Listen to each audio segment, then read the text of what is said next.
I made my first dive to the wreck site. Extremely excited to do so, and hopefully that's an experience that all 425 participants in this call get to have someday.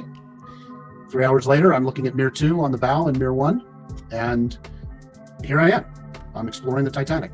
Here I am in 2005 at the end of my final dive on the expedition that I led, not realizing at the time that it was going to feel like being the last person to walk on the moon, but it'd be 14 years before anybody came back. In my case, long time ago, also 22 years ago, probably the same year. And I was privileged to go on the expedition in 1989. At the time, it was the first time ever that you sort of had the possibility to book a dive to Titanic as a tourist.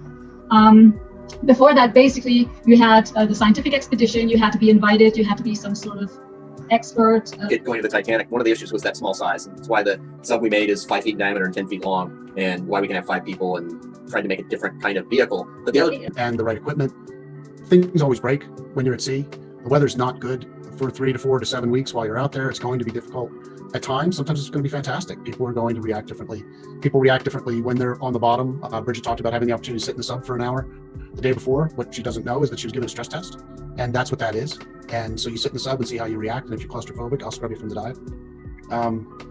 There's a lot to it. It's you never know which. It's very, very limited what you can see when you're on the orient yourself. But you're also looking for things that might trap you and keep you there, which is something you want to avoid. So, it's generally safe. Nobody's ever gotten hurt. A few bumps and scrapes along the way, but it's a big experience. It's the equivalent of climbing Mount Everest or going up into space. It really, really is.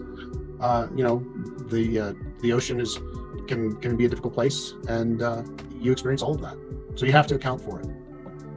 Great, thank you. Yeah, I mean, as we'd say, an adventure is when things don't go according to plan, and it seems like anytime you go to sea, it's an adventure. Right?